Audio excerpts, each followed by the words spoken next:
Hello, everybody. Welcome back to the Anthony Podcast. And today I'm joined by CBS reporter Zach. How are you doing today, sir? I'm doing amazing. Thank you so much for having me. How are you? I'm all right, mate. So before we get started, would you mind just explaining to the people exactly what you report on? Yeah, fortunately, it's become easier to explain over time as things have sort of narrowed down in my field. But I mostly work for CBS Sports. I cover MMA, pro wrestling, a little bit of boxing, still learning about that.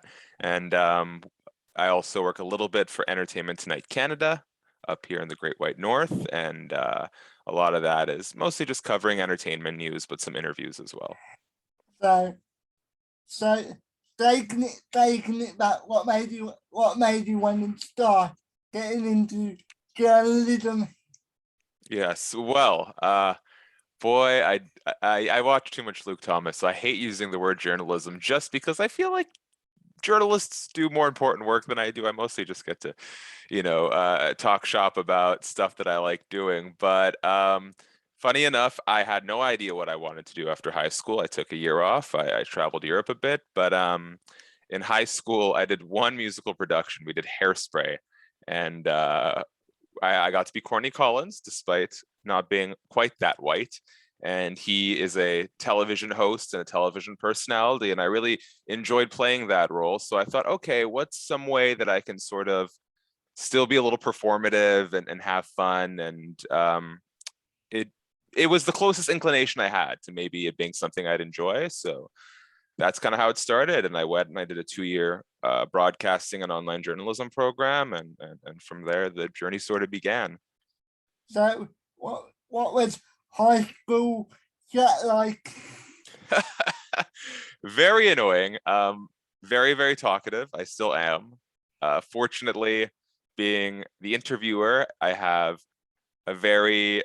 very conscious that I'm supposed to stop talking and let other people speak. Yeah, I think annoying would be the best word to describe it. A very lazy student. It turns out if I'm not passionate about something, it's really hard to make me do it.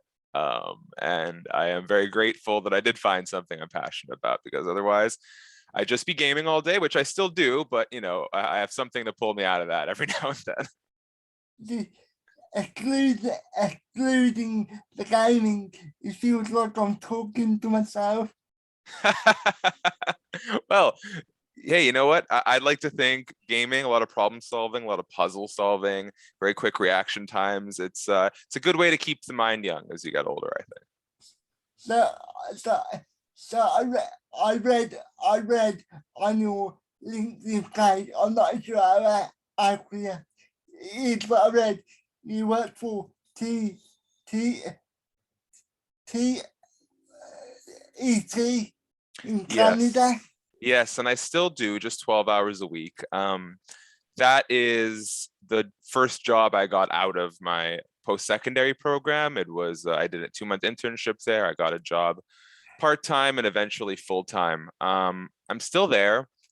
For me, what sort of happened is I kind of got boxed into this role as just an online writer who takes stories that other companies have written, like People magazine or TMZ, and just rewrite it for our website. And it was really hard to convince people that I have other talents that I could offer, especially because I think in the entertainment industry it's so well established, and there's so many sort of barriers to entry, and everyone comes in being like, I want to be a TV host, I want to interview people, and there's so few of those jobs available. And a lot of times, people kind of get brushed off. So as I sort of realized I was having a tough time getting opportunities beyond what I was hired to do, I started looking at something like MMA, which is a little bit younger. It doesn't quite have as many barriers to entry. And the example I always use is when I first started looking to book guests for a podcast I was doing, I texted a guy named Nick Baldwin, great MMA reporter up here in Canada. He works for The Score. He was like 16 at the time, and he had the phone numbers of hundreds of fighters, including active world champions.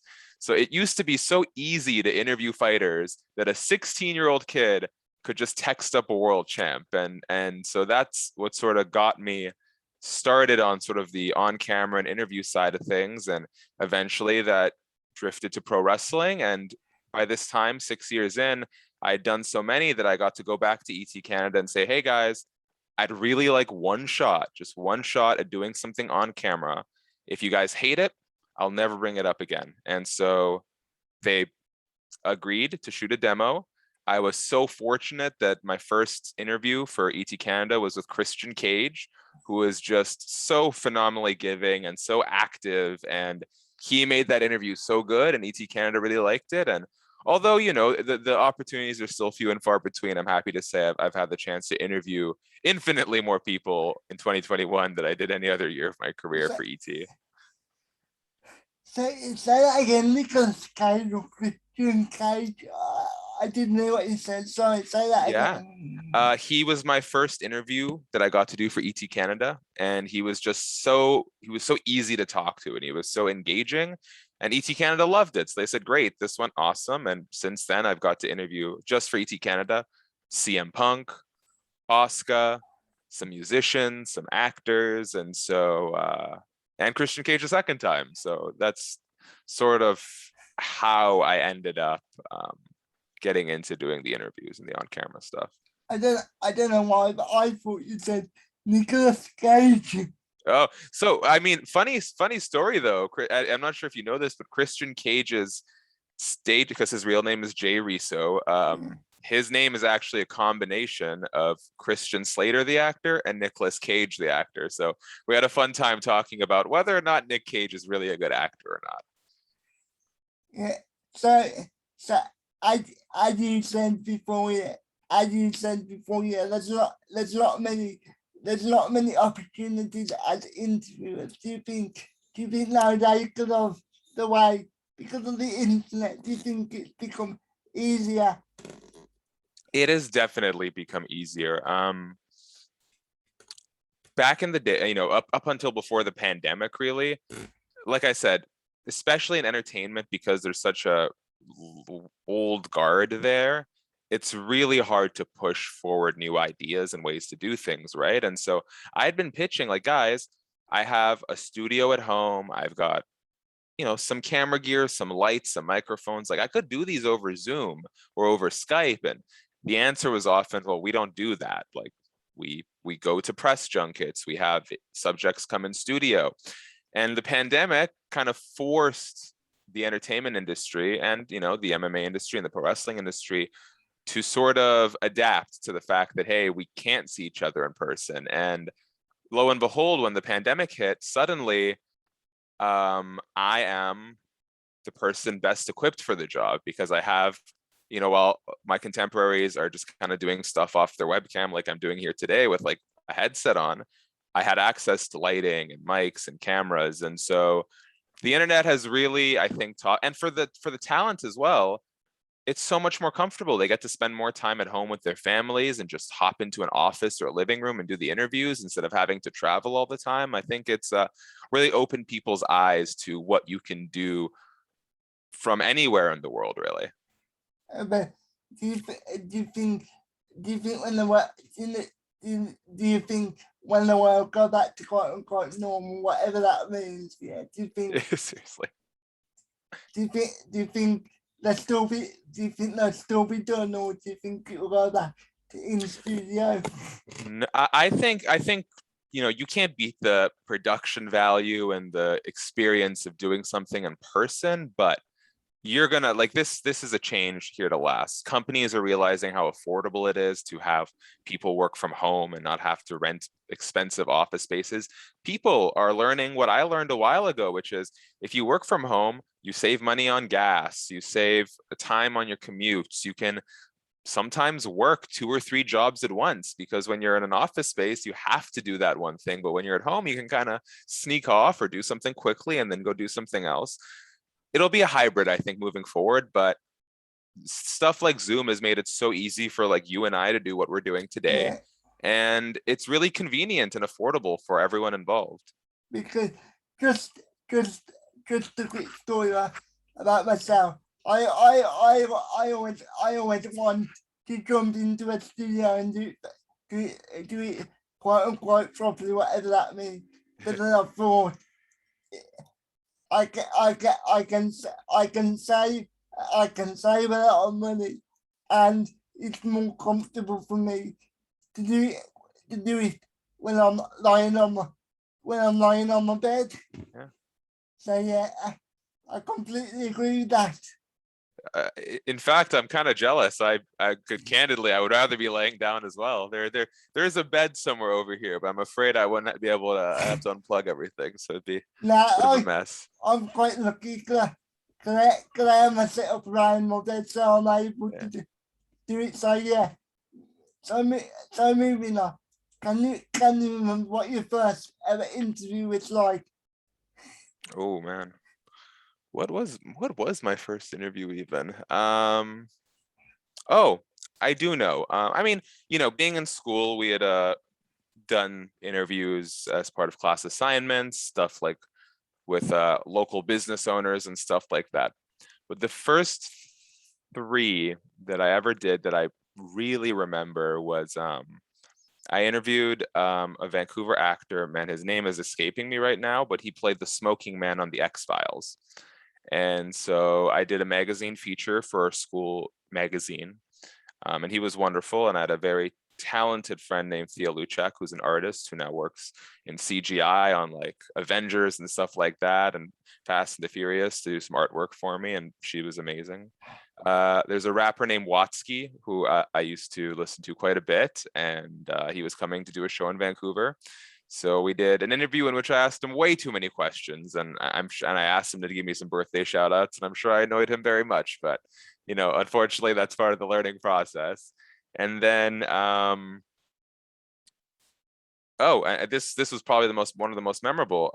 The first interview I ever had published on ET Canada's website. There was a fan convention in Vancouver, and I interviewed John Barrowman, who plays Captain Jack in Doctor Who and Torchwood. He's in Arrow and Legends of Tomorrow, and he was so fantastic because I remember telling him, you're not supposed to walk up to the talent and ask for interviews at those things, but they weren't really getting me anything. So I thought, why not? And I walked up to him and he was kind of hesitant. And as soon as I mentioned that like I wasn't getting paid to do this interview, he dropped everything. He said, talk to my manager right there and we will do this today. He was so gracious and so inviting and welcoming. And we did a fantastic interview. And the story that I wrote about it ended up being one of the biggest stories of the month for ET Canada. And he actually saw it. So we talked about it a little bit the next day. And so that was really cool. And thanks to John, I got to make a first strong impression because that first article I did performed really, really well. You just said when you mentioned that you wasn't getting paid for it, he was more willing to do it for you. Do you think that helps people quite a lot to loosen up a little bit, because you know what I mean? Because if they know you're doing it for free, they know you actually want to. I think you make a really good point there, and this is only my hunch, but I think the other part is like maybe as an artist he sort of understands how hard you have to work at, especially at the beginning, for very little in return. And I know that's a huge barrier to entry for a lot of people in media. I had in school, they told us like 25% of us would land a job in a major market our first year. A radio host I used to work with told me I'd make $25,000 my first year if I was lucky. That is well below the poverty line here in Canada. And so maybe a little bit of it was sympathy, and maybe he had some of his own experiences to draw upon. But I think you're right too. I think when you want to go out of your way to do something and it's not just someone getting paid to do a job, maybe you appreciate it a little more. Because I can tell you from my personal experience when I reach out to people 9 times out of 10, I get a response. Obviously, they see the disability and sometimes I think they feel sorry for me, but also it's because I take the time to reach out, and I think they appreciate that a lot more than just wait, just wait, just waiting. If you know what I mean. Yeah, I agree. Well, I mean, listen, it's good to be proactive, right? Like, I think people worry too much in this when they're starting out about bothering people or pinging them too much. And sure, if you get like a no, maybe give it a few months. But Yeah, of course. like you were super, and I'm so sorry I had to move this once and that was late today. Like, um, I think, and the reason I'm apologetic in part, aside from not wanting to waste your time, is like I'm often on the other end of that, right? Like when I want to interview people, a lot of the times I have to sort of work around their needs and their schedules because I'm the one reaching out. And so I think your approach is amazing. You're polite, you're prompt, you check in. That's all the stuff you need to do. You can't take it personally if people have to cancel or postpone. You just have to, if you want the interview, you have to be willing to be proactive and reminding them. Dude, I will send people reminders like an hour out and the day before just because I know 8 times out of 10 they will forget if they don't have a publicist or something to remind them. So I do think you go about it the right way. Yeah, because I've had to learn a lot of hard lessons by doing the wrong thing and I ended up looking like an idiot or whatever. So yeah. That's the only way to do it, man. One of the unfortunate realities of this industry and in an instance in life in general is your failures often are public or at the expense in part of someone else's, you know, engagement or time. And I've had a couple interviews go really bad. I've had questions that I thought at the time I was asking were very thoughtful and mindful, and then I look back on it, I'm like, that was kind of stupid. I shouldn't have asked that. But unfortunately that comes with the nature of it, and I think I've been fortunate to not upset too many people along the way. Yeah. I did do my research in a little bit. So I saw you did I saw you did an MMA podcast, like you said earlier. I can't remember what it was called, but what made you want to start doing the MMA podcast? Was it just a case of you did MMA anyway, and somebody wanted to do one, or is there another reason? Yeah, so that was the Ragin MMA podcast. It was later renamed Pull No Punches. And the reason it was called Ragin at the time is because my co-host was a UFC fighter named Ragin Kajan Johnson. And this curtails directly into what I was talking about earlier when I was feeling really stuck at ET Canada. I liked MMA as a consumer, and I knew there were some Canadian MMA fighters around. And so I just wanted a creative outlet to talk to people and interview and start working on those on-camera skills. And so I reached out to Kajan and I said, hey, you're the star I have this idea for a podcast. You'd be the star. I will handle all the producing. I'll co-host. I'll deal with all the camera gear. Like I will do everything. All I need you to do is come in for an hour every week. And so that's how that started. And that was really what kicked off this entire journey into MMA media, which then turned directly into pro wrestling media. And here we are. So ba- so basically, you were the first that I the other first that just said to be like a normal voice. I mean, I don't hate them, but I just find them really annoying sometimes. Sometimes because you can tell they're clearly there just to tee up the other person. Yeah, that can be. I don't think that was ever our dynamic. Like Kajan was very involved and he wanted it to be very successful. I just think it's really hard, especially these days, to get something like a podcast off the ground if you don't have a lot of resources because there's just so many. I mean, we're doing a program right now. I have my own stuff, and like the only reason I even have my YouTube channels for my interviews is because I know that I will get interviews through CBS as part of the work I'm being paid to do. So the YouTube channels are really just a home to store interviews that I'm already doing anyways for work. But to try and market a podcast and book guests every week, like it's super labor intensive, and you're not going to see a return on that for a long time. I mean, I only just got approved for ads on my Shaq Wrestling YouTube channel, and so now I make like, I made $100 over the course of the last couple of weeks. That's wonderful. It's nothing that you're going to live off of, right? And so for me, it's always been really important to figure out how to make a living doing this, and then take whatever I'm doing and spread it to as many mediums as possible. So when I do my interviews for CBS Sports, we did like Malachi Black a few weeks. Let's do Tony Khan, because that was a really great one for my channel. I did 2 features on Tony Khan based on our interview. So I transcribed all the quotes. I wrote 2 stories. I took the video. I put it on my YouTube channel. I copy and paste all the quotes. I email them to a bunch of other wrestling media and wrestling journalists.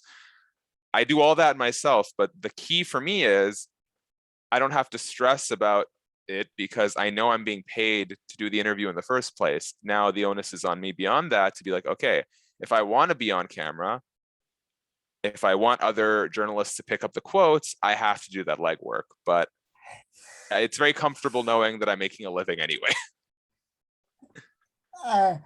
So as you mentioned earlier, into the MMA fighter and pro wrestling. So what do you think? How do you approach an MMA interview to a wrestling interview, apart from the obvious, of course? Yeah, I'd say my actual process of like researching and coming up with questions and the flow of the interview is pretty much identical. And if you want, we can get into that.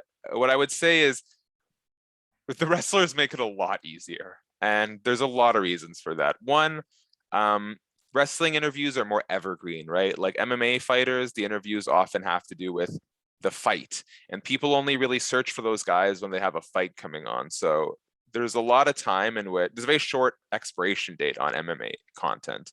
The beauty of pro wrestling, and like Chris Van Vliet is a great example. It's like you just stumble on one interview and suddenly you find yourself going down a rabbit hole because there's so much history to pull on, right? And the content is always relevant. You can always listen to, I don't know, Adam Cole and get something from what his career has been like. So in that sense, the wrestling content has a much longer shelf life, and generally wrestlers are way more interesting because part of their responsibility is acting and self-promotion. And I think they understand the process of an interview a lot better than MMA fighters, where like half the time they give you like 3-word answers and they are in their cars driving to or from training and they'd rather be doing anything else but this interview. So I'd say the process is the same, but the return on your time and your investment and on your efforts is much more pleasant for pro wrestling content. I understand that, but at the same time, if I was doing a 12-week camp or however long Right. camp was, I probably would not be the most enthusiastic person in the world either. Oh, and I have so much sympathy, which is why especially for the MMA fighters, because they're just doing press back to back to back. In fact, I've been trying recently, I've been thinking more about getting interviews with guys like 3 months out of their fight, just to give them a breath where maybe I can get them before they're too deep into their camp and weight cutting and stuff like that. But that's why for me, the goal has always been like, let's make this fun. We're going to get to some tough questions, but I'm going to try and reward you answering or being asked those uncomfortable questions with like fun stuff at the front and fun stuff at the back, because I think a lot of interviewers think that every question needs to generate an important answer. And that's not true. You really only need, at least for a written story or a YouTube title, 1 two important topics, and the rest you can have fun. And the feedback I get the most in terms of like positive feedback is, oh, that interview subject looked like they enjoyed themselves. And for me, that's the most important thing, because I don't want to waste their time. I feed off the fact that they're having fun, and hopefully next time someone says, hey, Shakiel wants an interview, they think to themselves, oh yeah, that was a good one, let's do it. Is that why on Fight for MMA at the time you used to do a series where you used to have fighters what street fights or other fights, didn't you? Yes, exactly. One, so that was there's a few things that went into that, and so for people unfamiliar, I had a brief, I think like 6 months or so as the MMA editor for Fightful. Shout out to Sean Ross Sapp for the opportunity there. And the thing was, we were Fightful. We're not a big MMA company, right? Like everyone knows Fightful for its pro wrestling coverage, but it's going to be hard to get really big MMA interviews. And as much as I love interviewing fighters, no matter who they are, how are you going to get the best return or get the most traction on a fighter who maybe is on the prelims? Because they're not going to get a lot of people looking for that content, right? And so the way I tried to frame it was, instead of saying, you know, I'll just give a random fighter, so the first one that comes to mind, Journey Newsom, who a lot of people won't know, interview. No one's going to click that. But if I take Journey and I take 2 or 3 other smaller fighters, maybe get one bigger one for the thumbnail, and we do UFC fighters react to Conor McGregor's best and worst moments, for example. Now you're hopefully reaching a broader audience, right? You're reaching people who want to see Conor McGregor. You're reaching people who want to see react videos, and you're reaching people who are familiar with the term UFC fighter, even if they don't know all the fighters. So that was a big part of that, was trying to figure out how to maximize and get the most attention on guys who otherwise maybe people aren't looking for. And like you said, why not just do something fun? It doesn't always have to be serious. I'm surprised nobody's ever used that concept for pro wrestlers, from what I've seen. I've thought about it. Now, being at CBS, it doesn't really go well with it doesn't really align with their goals. Maybe once my channel gets big enough, it's something I could start doing independently. But from what I gather, pro wrestlers are a lot less inclined to do stuff if it's not part of their job description. So if, you know, Ring of Honor sets up an interview with Ring of Honor talent, they'll do it because it's promoting Ring of Honor. It's part of their responsibilities. I don't know if they're being compensated or not. But if you start asking them to do outside projects, now they want compensation, because and rightfully. But I think MMA fighters are not quite as business minded in that sense, and probably because they don't get paid as much. So, you know, whatever promotion they can get, the better. But I think if you approach a lot of wrestlers and tell them like, hey, this is just like a separate project, it doesn't really have anything to do with your company, they're going to want to see some money, and they should see some money. Of course. So moving on, yeah. So speaking of MMA, yeah, what made you an MMA fan? That's a good question. So in 2008, I remember very specifically, I went, oh no, it would have been summer. Yeah, it was either winter 2008 or summer 2009. I went to visit my mom, who at the time was living in California, and her boyfriend had he was a UFC fan, and he had the THQ UFC games. And so, you know, I'd spend most of my day, I was in another country, didn't really have any friends there. And so I'd spend a lot of my days at home hanging out with my mom and gaming. And so I started playing these UFC video games, and I really, really got into them. I really enjoyed them. And that was sort of the first spark. I wasn't consuming a ton of MMA until I graduated high school in 2013. And, you know, with a lot of free time on my hands now, I really started getting into it. And the fight that really made me a believer was when Chris Weidman knocked out Anderson Silva, because even as a casual fan, I knew of the mystique and the legacy that Anderson Silva had, and I was familiar enough with the video games, and I'd played as him. And to see this guy, Chris Weidman, who I wasn't super familiar with, like he was maybe 10-0 or something at the time, knocking out the greatest of all time, I was yelling in my room, and my dad had to come check up on me. So that was firmly the moment that cemented me. Was that the point where Anderson was particular, where Anderson was playing line too much? That's the one. And that builds this whole story. And that's the other thing I wasn't super in tune with, and that really touched on my pro wrestling fandom as a kid, is storylines. And so now you have the storyline of, oh, Anderson was just fooling around. He wasn't giving his opponent enough credit, and he got caught, and it won't happen the second time. And then you get the leg break, the second fight. And so that drama really touched with the pro wrestling fan in me, and combined with, real legitimate fights. It was great. It really got me hooked. I'm an older MMA fan than you, because I started watching when Tito faced Chuck the second time. So yeah.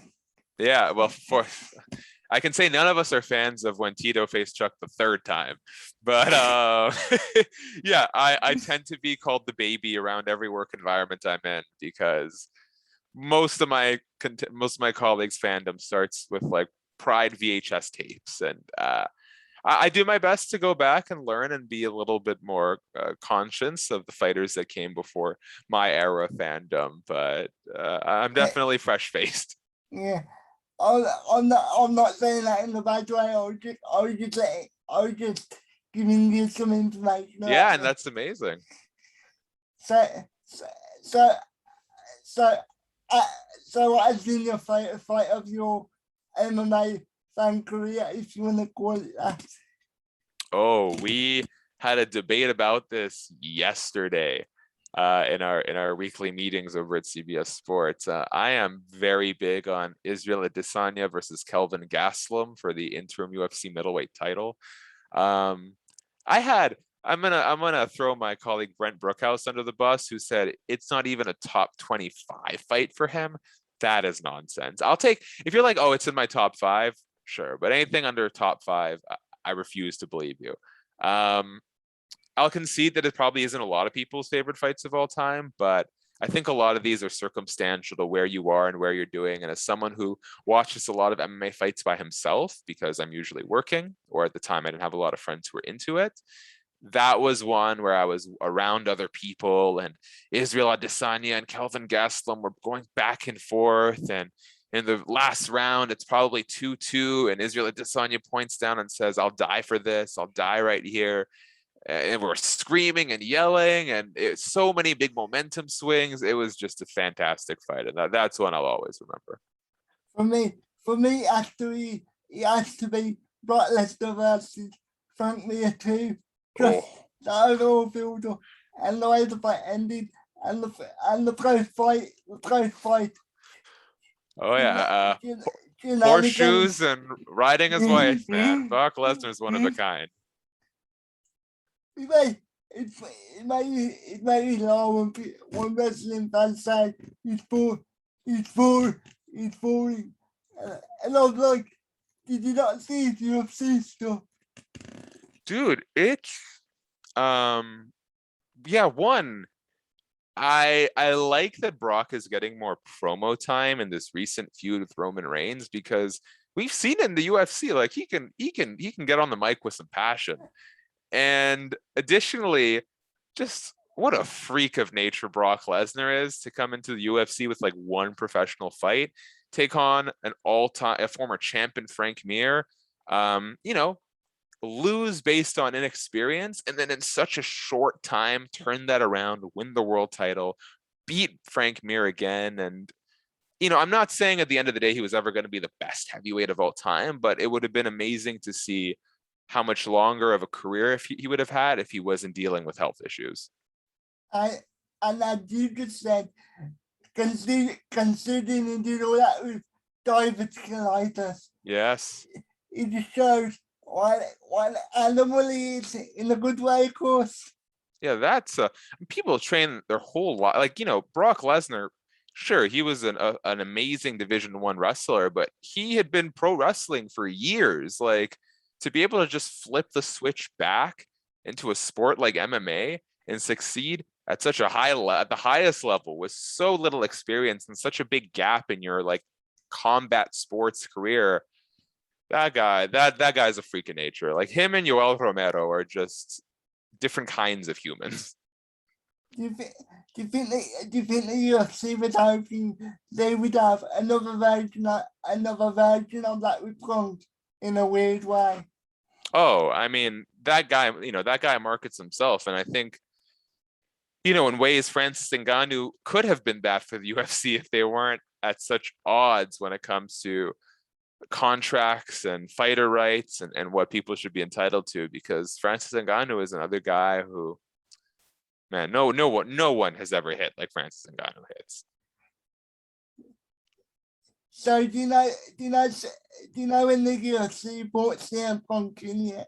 Do you think in their mind they were hoping it will be another case of Brock Lesnar in their mind? Gosh, I mean, I'd like to, for as much as I criticize, when I criticize the UFC, it's almost exclusively on the way they treat their fighters and dishonesty and just, typical like corporate behavior. The UFC knows their business and they know their sport. And I think anyone with a pulse knew that, I was hoping CM Punk would do well. I was hoping that training with a proper camp like Rufus Sport and having high level coaches and training partners, and that if he got the right kind of matchup, that he'd be able to eke out a victory or something. But I'd like to think that the UFC was conscious enough of their business to know that, former legit all-star collegiate wrestler Brock Lesnar and has never been the most athletic or strong or ripped CM Punk, who has never had any sort of like legit sporting career, I'd like to think they knew the difference. But it was a great payoff for all of them. So I mean, if money's your incentive, then congrats to everyone. If you think about it, the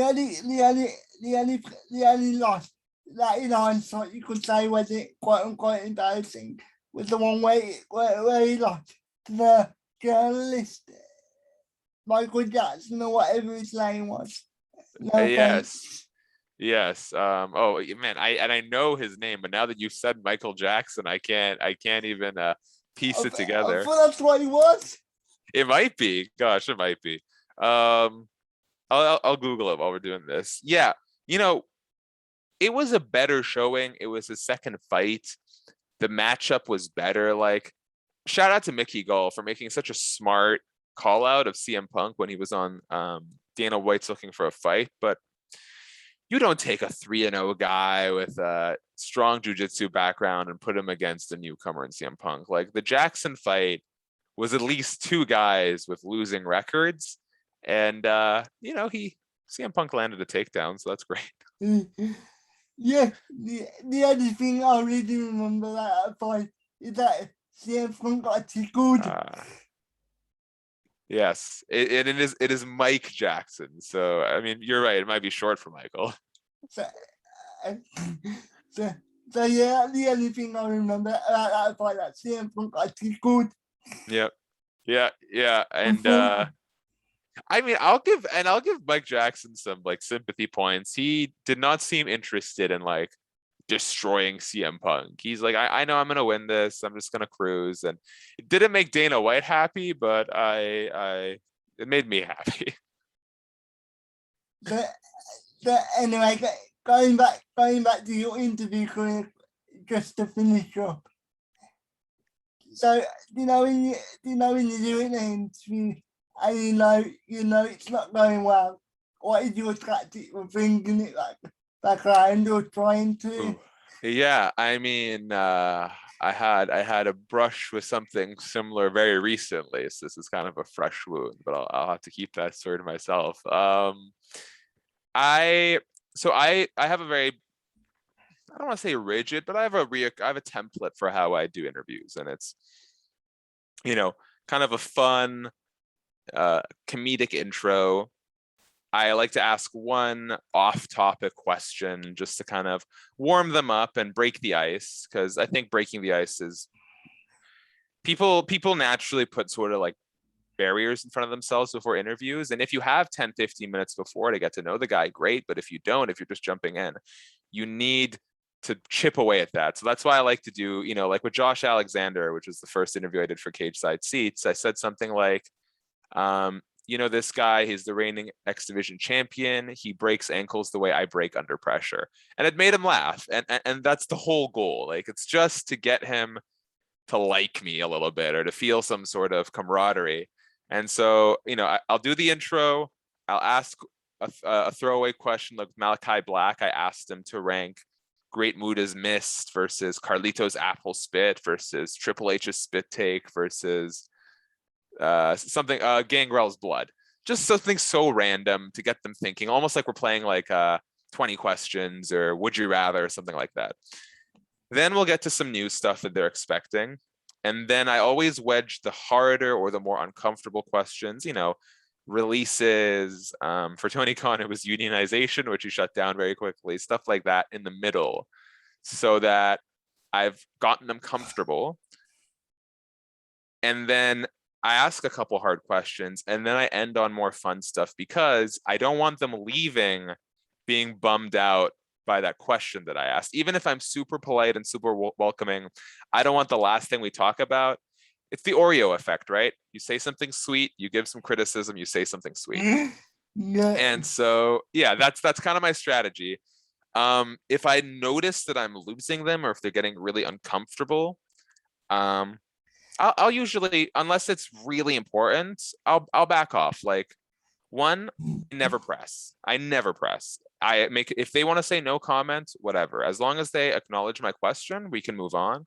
And two, if I have like 3 uncomfortable questions and I can tell they're getting a little stressed after 2, like, do I need the third one? And if I don't need the third one, I'll let it go, because some questions aren't so important to the public or aren't so important to the truth that they're worth ruining someone's day over.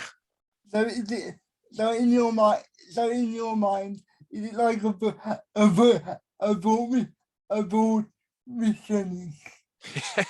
Yes, constantly. And I've had the toughest one was Alberto El Patron, and it was a very early one that I did. And candidly, I probably shouldn't have done the interview at all, but I was just getting back into like really paying attention to the pro wrestling cycle, and I didn't know that he was under investigation for domestic violence and all these charges when I reached out for the interview. Yeah. And that's completely my fault. I hadn't been around this news for a while. And so I reached out, and it was actually Alberto's lawyer who was handling the media request. And he said, yeah, let's do it. He never said we can't talk about the case. And so that was one in which I'm like, it feels really disingenuous to not just get that out of the way. Like, I can't butter him up for 10, 15 minutes, because people are gonna be like, yo, what are you doing? Like, and people were already mad that I did the interview. So that's one where I asked the question right off the bat. And man, these guys need better these guys need better media training for stuff like this, because when you have a pending criminal investigation and you're asked about it, what you should say is no comment and move on, because anything else you say could affect the case, right? But he starts going on a tangent, but never actually answering the question. And so, whereas I was telling you earlier, I will never press so long as you acknowledge my question, I didn't feel like my question was acknowledged. I asked him one thing and he answered something else.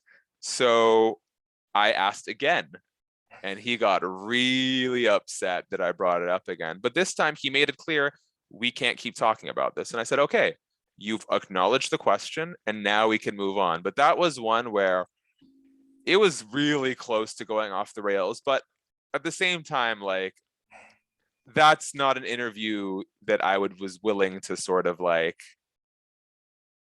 be like, oh, okay, sorry, sir. Like, I needed him to acknowledge the question that was being asked. And once he acknowledged it, we could move on. But up until that point, I felt like if I didn't get him to acknowledge my question, that people are going to be like, yo, you should not talk to this guy. What are you doing? This is good PR for him. And that was a really tough one. Yeah, even me, you probably did your research before you reached out. Yeah. So again, you live and you learn. To be fair, you're not often thinking to yourself, oh yeah, all these pro wrestlers are probably being accused for some sort of heinous crime. Although, we have a history of it, unfortunately. So what I had done is I went down Chris Van Vliet's channel and I sorted by most viewed. And, it's like, okay, well, I'm not going to get John Cena. I'm not going to get CM Punk. And so I was like, what are the biggest names I can get? And Alberto popped up as one. I'm like, okay, well, he hasn't really been all that active and he's not with a major promotion anymore. Maybe I could get him. And so, yeah, that was my bad. But I had already reached out for the interview. I'd already gotten a heard back. And I thought at that point it was more responsible to do the interview and get an update on the crime, on the alleged crime versus backing out of it. And it was controversial, but, my editor stuck by me and it was always going to upset people. But could I have done a better job? Probably. Did I do a bad job? I don't think so. My stance, I never interview people if there's any allegations or any controversy and then that they haven't talked about already, because otherwise it just makes everybody feel awkward. It will make me feel awkward. It'll make them feel awkward. And yeah, and that's a reality. Like, it was tense for a second with Alberto, and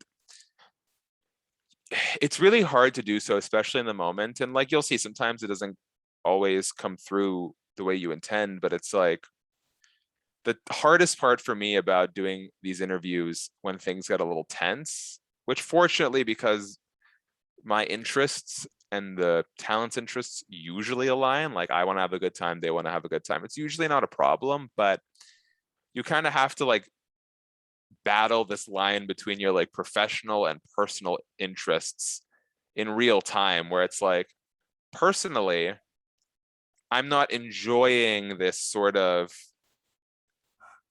confrontational energy that's coming from Alberto, and I'm sure he's not enjoying the interrogative energy that's coming from me. And so your instinct's like, okay, maybe let's just move on right now.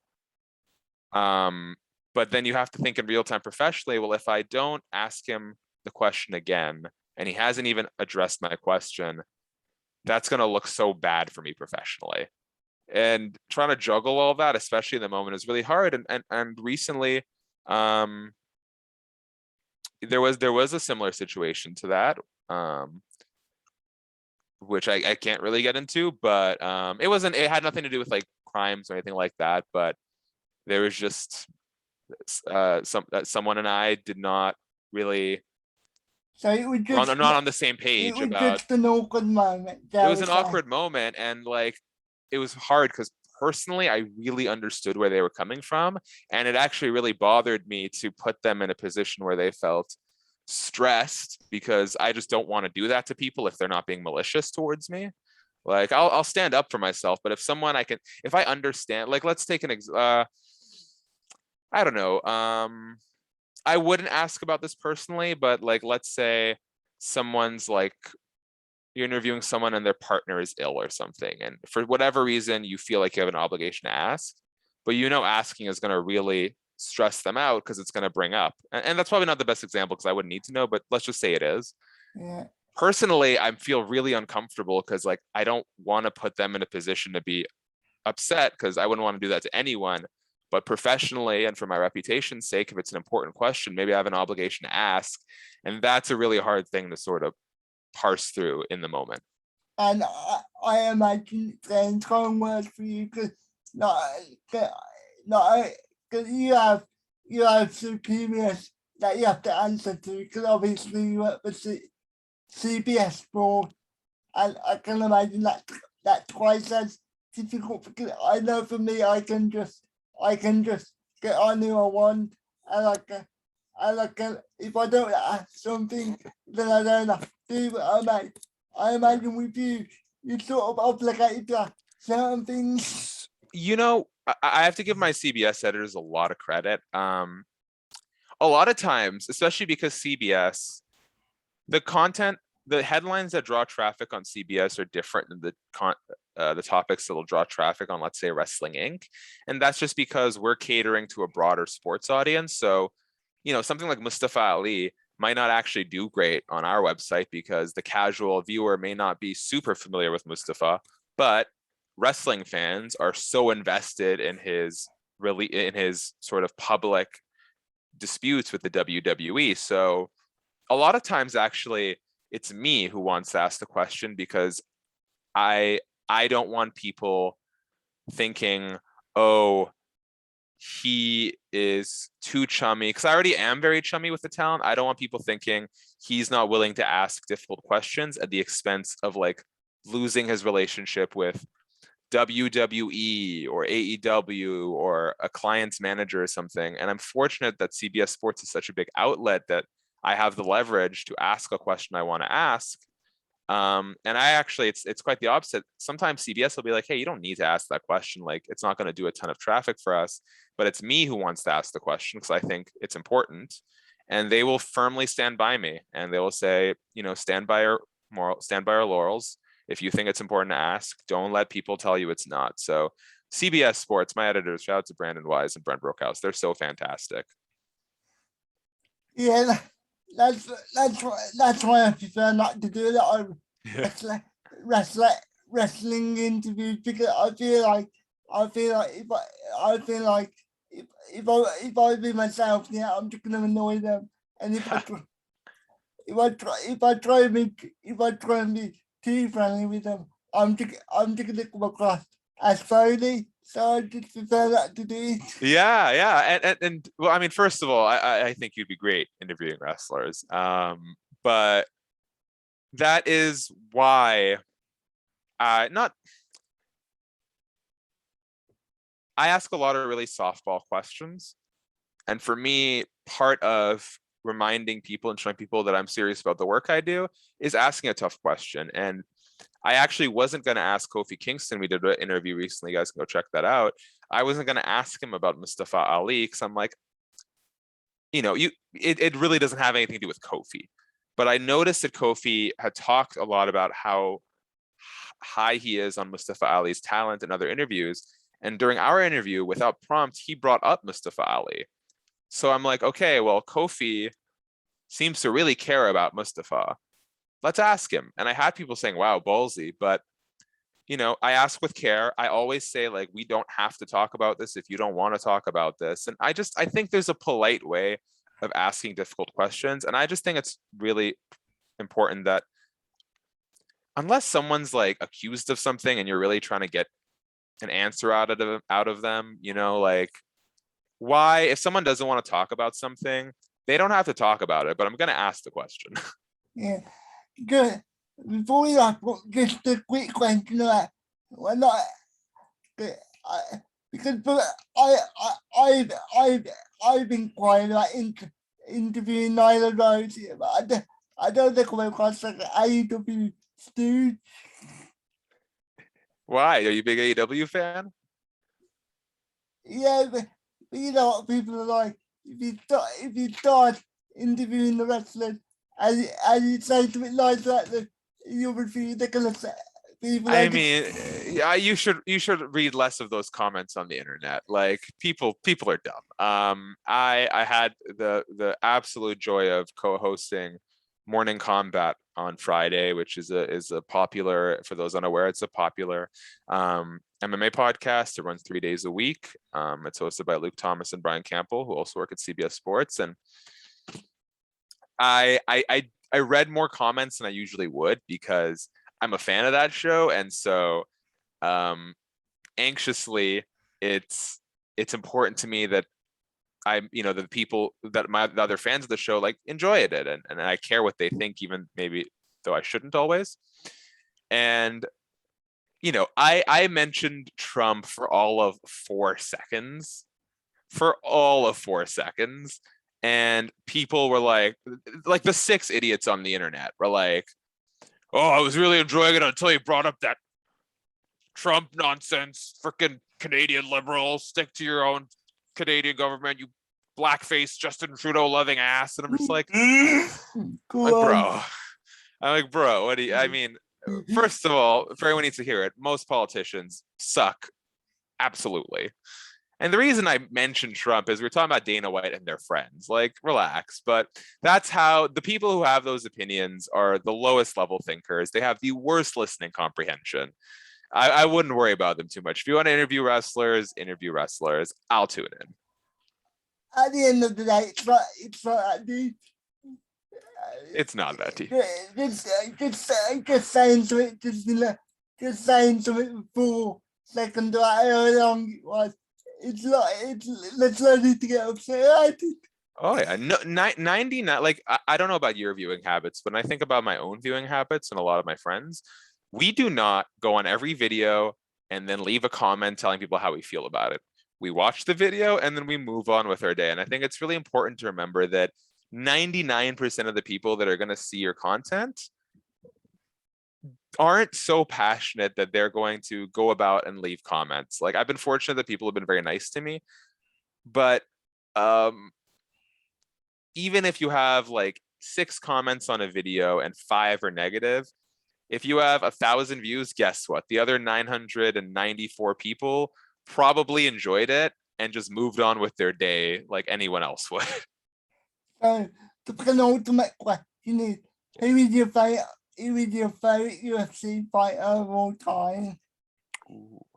I don't know what it is. I love me some Carlos Condit. I think he's exciting in the ring. He's got a great nickname, the Natural Born Killer, Carlos Condit. An all-action guy, a little mysterious. Like he doesn't do a lot of press. He kind of just likes to get in there and scrap. And yeah, he's the first one that really resonated with me. I would have to say my favorite fighter is DC. Mm-hmm. And a consummate professional and gives good interviews. DC's the total package. So my last question is, what is your ultimate life goal and what is your ultimate personal goal? Wow. When I first got into the industry, I was very much of the mindset of, I'll do whatever it takes to make it. I'll move to another country. I'll move to another city. I'll live on a couch, whatever. And I was so fortunate that my relationship with my girlfriend, and we just crossed our 8-year anniversary earlier this month. She's such a wonderful support system, and I've got a lot of great friends who are wonderful support systems, and a lot of people in my life who could not care less about MMA and pro wrestling. And I think it's so important because it shows you that even if you're really passionate and you enjoy what you do for a living, it's only one part of your life, and there's so much more outside of that. And it's taken a lot of the pressure off. I think a lot of people feel like, oh, this is my dream. I got to make it work no matter what.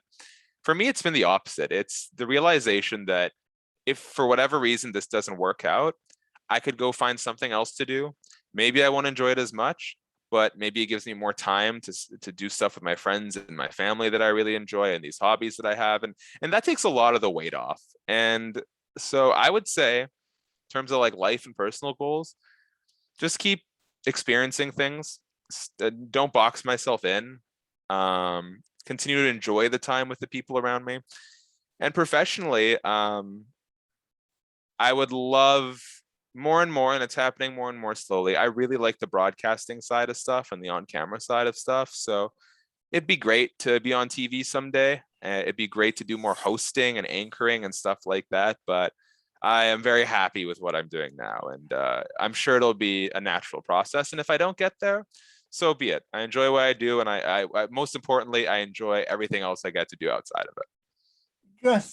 Just before we leave, I have to let you know, I really enjoy your round table that you do on Fightful, because I think you get a lot of different perspectives, and I think it's really fun, and I think you do a really good job at presenting that show, if you want to call it that.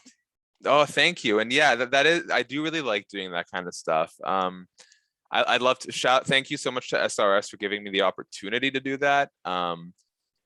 It's such a great platform because I probably wouldn't be able to get Simon Miller, or yeah, I definitely would not have been able to get Simon Miller without SRS sort of lending a hand there. And we're talking to Adam Blampied. Eventually, we'd like to get him on there. He's just so busy, and it's such a great platform to let me work on those skills because candidly, like I do a ton of interviews. I don't do a ton of podcasting, and so it's definitely a skill I'm working on. And I'm very critical of myself, but those are fun. Those are fun, and it's so nice to connect. And the best part is you get to, and this is why I think what you're doing is great. Like, make opportunities to connect with people.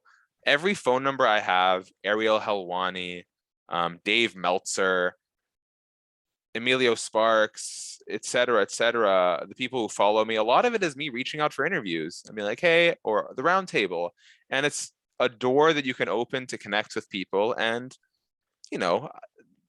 reality is I'm probably not going to go harassing Simon Miller for much anytime soon, but should something come up, it's great that I can reach out. If I have a question, it's so nice that I can call Ariel Helwani and be like, hey, could you give me some advice? And you get those opportunities by just reaching out for like another reason, right? So, now we're in touch. And if you ever need anything, don't hesitate to reach out. And networking is big. So just Yeah. help each other, guys. Help each other. I've learned that over the last couple of years because without some of the connection that I made, I wouldn't have got half of the people that I've got on here. Yeah. So yeah. Yeah, it's an amazing thing. And I'm sure it exists. Like, I have colleagues talking about the old guards of the MMA industry or the pro wrestling industry who keep you out and don't let you do stuff. And maybe those people exist, and I'm sure they do. But what I've learned is if you're nice to people, if you're welcoming, if you put yourself out there, people will help you out, man. I've had so many people who have been so encouraging of me and took time out of their day to let me know I was doing a good job. The boys over at Submission Radio, Oscar Willis, the Mac Life, and they didn't have to do any of that, but just being nice and introducing myself and you doing the same thing, it really goes a long way. Like, just treat people understand in these line of work. People in your line of work understand how tough it is and how hard it can be. And if you're good to people, you never know how or when it'll pay off, but it could. It could lead to a job offer. It could lead to so many things. The last thing I was saying that I agree with you, but at the same time, you also have to be aware, that when you're being taken for a ride by somebody as well, because people will do that.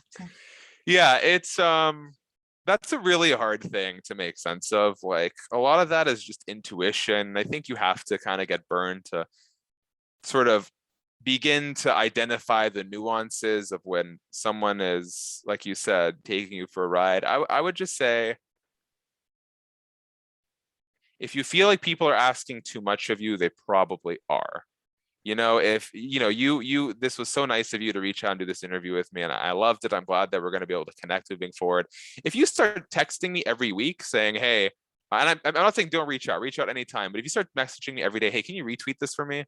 Hey, can you talk to this person and get them on my show? And you do that once or twice, once in a while, whatever. I do that. I had to DM Renee Paquette to get Emilio Sparks' email. But if you start doing that every single day, suddenly I'm going to be like, okay, like, he's asking a lot of me now. That's not to say reach out anytime you want, my man, but I think you get what I'm saying, right? When people take more than they're willing to give. I think that's a huge way I identify these things, is how much do people take versus how much they give. You've given me a great opportunity today to chat the ear off with some of your viewers, and I appreciate that. And if I can ever return the favor in some way, please let me know. But you can tell when people are always asking you for things and are never really giving you something in return, So the main thing to take away from do some work by yourself, but don't be afraid to take however it comes off. Is that yes. Yeah, sorry, I know. I have such a roundabout way of getting this stuff. It's amazing how on task I can stay during my interviews. But yeah, just you can look around and see that people are doing hard work, and that's usually a good sign. Some people kind of want everyone else to do their heavy lifting for them. And I don't know how you go about identifying things like that, but if you see someone putting in the effort and you can relate to that, then chances are that, you know, they're good people, and you should give your time to them, and I'm sure they'd give their time in return. So I think that's the best way to end it. So thank you for coming on, mate. Thank you for watching, everybody. Make sure you go and follow, Shaq on all of his social media. Do you want to promote your social quickly? I would love to. Thank you for the opportunity to do that. You can follow me on Twitter at Shak_Fu. That's Shaq with a K, so SHAK_FU. If you're into MMA interviews, Shaq MMA. It's a little channel to house some videos, but I'm working on growing it.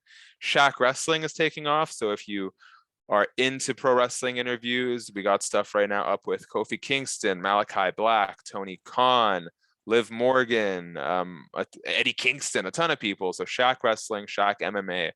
That's where to check all that out. And yeah, man, thank you so much for having me today. This was a wonderful way to kick off my Saturday. No worries, mate. And if you would like to follow me, it's Anthony Talk One. And thank you for watching, everybody. Have a good day.